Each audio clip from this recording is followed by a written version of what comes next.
You are logged on and listening to the Computer Corner Show, brought to you by Computer Corner, your local resource for computer hardware, software, services, and training since 1983. Computer Corner is high-tech with a human touch. This is Phil Shortell, your host and the lead instructor at Computer Corner, and with me here today, as is usual, are both the owners of Computer Corner, Carol and Joe Petronovich, and good morning to you. Good morning, everyone. Good morning to you. Hey, if your daemon is a demon, you're dim about dim, or you're out of your depth in the deep web, let us help you with your computer questions and problems. Thank you for listening to the Computer Corner Show today. We're very happy to be here. And if you're a client of ours, well, we thank you most of all. Please be sure to sign up for our newsletter by going to our website at www.compcorner.com. Scroll down to the bottom of the page, and you can sign up there. When you do sign up for our newsletter, you also receive an email with a digital coupon for a free computer diagnostic exam in the Computer Corner Service Department. We hope that you come see us at our kind of still new and beautiful and bright and shiny, our new location at 3101 Manal Northeast, about 2 blocks west of Carlisle on the north side of the street. Okay, so now on to a topic that is a bit misunderstood and mysterious. Yes, we're going to talk about the surface web, the deep web, and the dark web. The surface web, or what some refer to as the visible web, is where most of us perform the majority of our searches on the Internet for day-to-day information, games, and standard searches using Bing, Edge, Yahoo, Google, and other browsers and search engines. This part of the web is actually indexed or crawled by web search engines like Googlebot. And what happens then is it actually acquires information to use for marketing and, well, frankly, to acquire more information about each of us. So the government actually monitors this portion of the web, the surface web, that is. But the rest is not necessarily monitored at all. Only a bit less than 4% of the web is actually the surface web, the tip of the iceberg, you might say. The other 96+% is called the deep web, and inside the deep web, coming in at 6%, or some people say actually much less than that, of total web activity, is the dark web. Sometimes people mistakenly call the deep web the dark web, or they think that the deep web and the dark web are the same thing. Although the dark web is indeed part of the deep web, they are different things altogether. Yeah, the deep web is not indexed or crawled by any web search engine or spiders, so searching on Google or other web browsers will not give you access to information within the deep web. And this is a good thing. Yeah. Let's take the simplest of examples, your email inbox. You wouldn't want other people to be able to Google the content of emails sent to or by you, would you? Absolutely not. No, your emails are in the deep web. Another example of things that are within the deep web are medical records, including yours, absolutely now. Yeah. Financial records, once again, possibly including yours. Legal documents, scientific reports. Also academic databases, government resources, things that have restricted access. Right. And as we said, the deep web also contains the dark web, which requires specific software and search engines to gain access to them. The dark web is used for, among other things, political protests, drug trafficking, accessing illegal information, as well as sharing and selling stolen data, like credit card numbers and bank accounts that have been hacked. Just like the surface or visual web, the deep web and its subset, the dark web, can be accessed from any computer or smartphone, provided that you download the easily accessible special browser that's needed to navigate in those dark waters. When you get into the dark, you do need a special browser. Yes, you do. Alrighty, I have another topic I'd like to talk about. Okay. No matter where you buy your computer, what do you do with your new computer once you get it home or back to the office? So we have a few tips for you. The first thing you want to do is run the Windows updates. Joe, you know more than anybody. Your new computer might have been manufactured a really long time ago, so it may be very far behind on updates and security patches. What have you seen? Well, still, all the new products that people get and bring into our store because download didn't work or something, we're still finding that brand new Dells, HPs, Lenovo's, Toshibas, whatever it is, they're still far behind, probably up to a year of not doing updates. They've been on the shelf, and it's not that they've been on the shelf that long or in the warehouse that long. They're still being manufactured with older updates on the hard drives. The manufacturers are not keeping current with the updates and then packaging them in the hard drives. Yeah, I'm not trying to blow our own horn, but I guess I will, because if Sure. you buy a computer from Computer Corner, it's going to have the updates on it. You don't get any of the good term is bloatware on the computers. You get just the Windows and a good current installation of the updates. Right. After you've run the Windows updates, you probably want to install your favorite web browser, and you probably do not want to opt anymore for Internet Explorer, but to go more for Chrome or Firefox or Opera. I understand that Opera is becoming very popular now. Mm-hmm. I don't use that myself. I have Chrome, I have Edge, I have Internet Explorer on the machine, and I also have Firefox on the machine. Okay, so what else should you do with your new computer? Mm-hmm. You do want to clean up that bloatware that Joe was talking about. You surely do get it when you buy anywhere else. You can skip that step if you actually bought any of our Equus computers for sure. All the major manufacturers, they ship their computers with all kinds of ads and junkware, bloatware. Some people call it nasty names. Well, we can actually we can say the one. It's crapware. Crapware. Yeah. But if you want to get rid of all that bloatware, you can go to your control panel and uninstall each one. Now, they also have programs out there that will uninstall them all at the same time. But if you Google them, you're also likely to get onto a site that isn't secure. And if you Google them and you download a program, there are always going to be little tricks where they're trying to download other programs which are literally bloatware. And some of the other nasty little things that manufacturers do is put trial versions of software on there. Word processing, for example, or Office products. The main thing that drives us nuts is they'll put trial versions of Norton or McAfee's on the computer. And if you don't like that and you try putting on your antivirus, it kind of messes you up because it knows something else is there and you have to delete it first. Yeah. That's an important aspect of it. You should not ever try to run two antivirus programs at the same time because they will fight with each other. That's right. So another thing that you want to do right out of the box is you want to establish a data backup plan. Mm-hmm. We've talked about that a lot. I've written a blog about it that's on the Computer Corner website. If you want to know more about data backup, you can go to our website at www.compcorner.com. Tony, how can we help? Good morning. I have a Dell notebook. It's about 4 years old, and I'm getting a blue screen. Somebody told me it was a virus. I ran my virus, and not getting, it keeps coming up. Is there a solution to that? It still could be spyware. It could be malware. Have you added memory to it at all lately? No. Okay, so no hardware has been changed. So, by the way, in our environment, we call that the blue screen of death. I hate to say that, but that is not a good sign. The other thing is, since you stated it's 4 years old, I would have the integrity of that hard drive tested. We can do that with a simple check at the counter with a little USB drive, pen drive that runs a diagnostic on it. If your hard drive is going out, that will also demonstrate that blue screen for you. Do you get any message whatsoever before that shows up? Yeah, but I kind of panic and turn it off because it said if you need to turn it off. So I've been turning it off. Well, then you may have an overheating problem.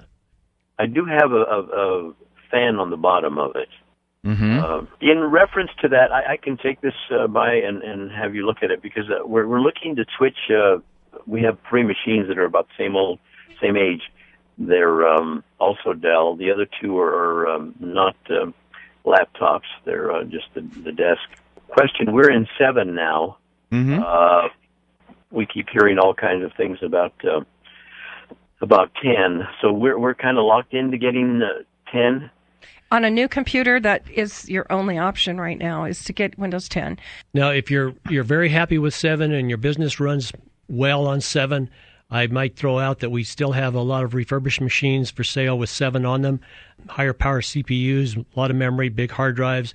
We warranty them for a year, so that might be a good option. The other option for you with the machines you do have, and if they're 4 years and older, just change out the hard drive to a solid state. We can dupe everything across. You take it back home, you boot up, nothing's changed, but it's a lot faster and more efficient. Okay. So we're open today until 5. So if you want to come in, we can test the integrity of your hard drive right there at the counter. I want to mention that free diagnostic if he downloads. Sure. That probably won't be till Monday of next week. And also I'll get some prices from you in reference to those 3 other machines that we're looking to replace. If we're going to be stuck with the 10, maybe we should move over at this particular point. You do transfer data from our old machines to the new ones? We do. We transfer the data. We do not and cannot transfer the programs. You just have to reinstall the programs, but your data will be there. We complain about the update process with Windows 10. Yes, we do. Yeah. But Windows 10 is actually a very nice operating system. It's pretty solid, and it's got a couple of nice features in it that you would enjoy, I think. All righty. Well, I appreciate your information. I'll be in to see you next week. On-site training on Windows 10 is available from Computer Corner, too. Sure. And we love to do things like that. Bye-bye. Thank you. Bye-bye. So the other thing that we actually do is occasionally we'll do a small class that is dedicated just to one company. Yeah. So, for instance, we have a couple of Excel classes coming up that are, I think they have 3 people in them. And we usually close those off for just that business. And sometimes they can even bring in their own spreadsheets for us to kind of practice with. Which makes a great deal of sense for them and means I don't have to concentrate on things that particular company is not interested in. And we can substitute other aspects of Excel rather than something that the company doesn't do at all. There are companies out there who never chart. They just don't do it. So I don't have to spend any time doing that if you don't want to, and I could spend that time concentrating perhaps on pivot table reports. And Phil is so good. He knows his products so well that he can answer any question and jump from level to level on all the topics of any of those Microsoft products. I wouldn't say I can answer any question because then somebody's going to come in here with trying to get a question that I can't answer. But that never happens. It hasn't happened yet. There you go. Hasn't happened yet, but it could happen. Mark, we're all ears listening to whatever you need us to help with. I was going to ask 2 quick questions. The first was whether any of you have started yet to play with the Epson EcoTank printers. You know, we got a little distracted, so I never did get to do that. But I still intend to because I have a printer that just gave me problems this morning. Not an Epson. Not an Epson. No, not an Epson. I've always had really good luck with Epson printers as well. I really like them. Of course, I like HPs as well, but depending on what you're using them for. Have you had the chance to look into it further, Mark? No, I've held off myself only because I've still got 2 that are sort of eking it out, and I don't use them that much anymore. So I've just been sitting on my hands, so to speak. But it's the only logical thing I see, considering the prices of these inks have just gone crazy. Yep, I agree. Yeah, I'd like to take a look at that too because I do a lot of printing, a lot of color printing, and I just did a series of printing that I ran through all 8 of the ink tanks on the printer. So all 8 of them got emptied. Yeah. The unique feature about the Epson Eco printer was that it had, now I'm not remembering completely. Wasn't it free ink for a year? It might be, it was 10,000 pages and a year, I believe. Mark, do you remember? Was it a year or was it? I hate to say I don't remember anymore. I knew it at the time when I read it all in detail, but it's been like 4 months now, so I can't tell you. Okay. Right, but that's the benefit of it, and that's why they call it Eco, is that it's eco-friendly and you've got a lot of free ink. Yeah, because I would print more if it wasn't so blasted expensive. Right. Totally agree. Yeah. The second question, and I know this one is the biggest can of worms usually there is, but I'm just going to go for the brief answer. Do any of you think it is at all plausible to go over to one of the simple Windows mimicking versions of Linux for somebody who is just basically web surfing and sending email? I think you answered it with the second part of your question there. Know your specific application. If that's all you're going to do with it, I think that's an excellent choice. Don't go to a different OS with the intention of you're going to be able to do all kinds of Office products and do all kinds of magic with AutoCAD and everything else. For surfing the web and everything else, I think that's a great idea.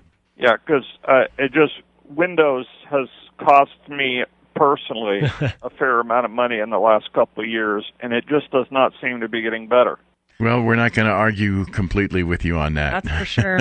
Yeah, it's cost me quite a bit of time As they say, time is money. So this last week has cost us time also, and it seems to be getting to be a fact of life that Windows is going to reboot your machine no matter what you tell it not to do. It's going to do it anyway, and it seems to be coming at the wrong time all the time. Mm-hmm.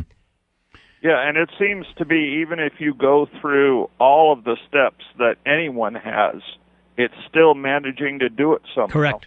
You're Correct. right. You're absolutely right. It's a waste of time to even tell it not to do it because it's going to do it. Bye-bye. I just did a little quick search on something here, and the information about the Epson EcoTank, it says it might give you up to 2 years of printing without having to refill. And it includes enough ink to print up to 14,000 pages black, 11,200 pages color. The ink equivalent is about 30 cartridge ink sets. Now, before everybody runs out, if you're like me, if you do a lot of photo printing, that's not the one. That's not the one for you. And the reason for that is it's the 4-color CMYK system, which is fine. But I have 4 other color ink tanks in my particular Canon photo printer at home, so this is not going to give me the same results that I would like. So I have in my office, believe it or not, an Epson Stylus Pro printer that is 24 inches wide and prints posters and on cardstock and all kinds of good things. Yeah. So I can only go as big as 13 by 19. I can do banners and posters. But I have I may be coming in to cheat and print something there because sure. I just took a trip earlier this week to Monument Valley and back. Oh, very nice. And boy, is that a pretty place. Yep. So it looks like Mary Ann has a comment or something about EcoTank printers, and we'd love to hear what you have to say. I just wanted to say we have one of them, and we absolutely love it. Oh, thank you for letting us know. We've had it probably 6 months, and you can hardly notice any discernible difference in the ink level. And we print, a fair amount. Thank you so much for sharing that. And you're happy with the color that you get and everything? Oh, we're happy with it totally. We would advise anybody to get it. Very nice. And I also have to tell you that we purchased a custom-made computer laptop through you guys because I work from home, and that thing is fabulous, and we also tell people about you all the time. Thank you so much. Thank you, Marianne. We really appreciate you. Thank you. Bye-bye. It's nice to hear that. It sure is. We'd love to hear that. KJ, what can we do? I've been a customer since 1996, and just really appreciate. I've taken some classes and appreciate all your help. Thank you so much. We appreciate your business. Wouldn't go anywhere else. I love my Equus computer. Thank you. I also went a couple of weeks ago. I went in and my I've had the machine for a while, and the hard drive had started clicking. And I went in and spoke with Dusty, and he was just great. And I went down there to get my drive cloned and take it back home. And Dusty said, "Well, why don't you just put it in now?" And I just love that solid state. That's the first time I had a solid state hard drive. Very nice. It's just wonderful. So, we always say your computer talks to you about what it needs, and you're very smart when you start hearing that clicking or a high-pitched whining sound. Load it up in the vehicle and take it somewhere. Take it somewhere right away before it gets worse, because it is only going to get worse. Yeah. Bye-bye. Bye. So, Anthony, what's up in your computer world? Thanks for everything. I appreciate what you guys do. I had a question. I've got a Windows 10, and they went through an upgrade. An upgrade. And now it's telling me that it's preparing an automatic repair. That means one of the updates didn't come through successfully. So it will just keep trying that. If it continually fails day after day to bring you current, get into the Windows Update screen and only select that one to download and install, not all the rest of them, or do all of the rest of them and come back to the one that fails. The problem is it won't boot up. It keeps running through that preparing. It's a continuous loop through the preparing repair. How long have you left it on? I've left it on for a day and a half. Okay. Well, you've got other problems. How old is the computer? About a year and a half. Shouldn't have a hard drive issue. That's an interesting one. That might be one where you go and get sign up for the newsletter, get the coupon for a free diagnostic. Corner, of course. And bring it in. Yeah. The coupon is not going to go anywhere other than a computer corner. Yeah. Of course, you'll have to find a computer that you can actually log on to sign up for the newsletter. You can come into our store. We've got one out there in the lobby. Actually, we do. Okay. We'll take care of you. Be happy to take care of you there. So if it's say I got to buy a new version of Windows 10 because it upgraded automatically, when they did the upgrade. Mm-hmm. Is there a key for that, or do I have to buy another version of Windows 10? Yeah, what kind of computer is it? It's Toshiba. You should have the license sticker. Is it a laptop?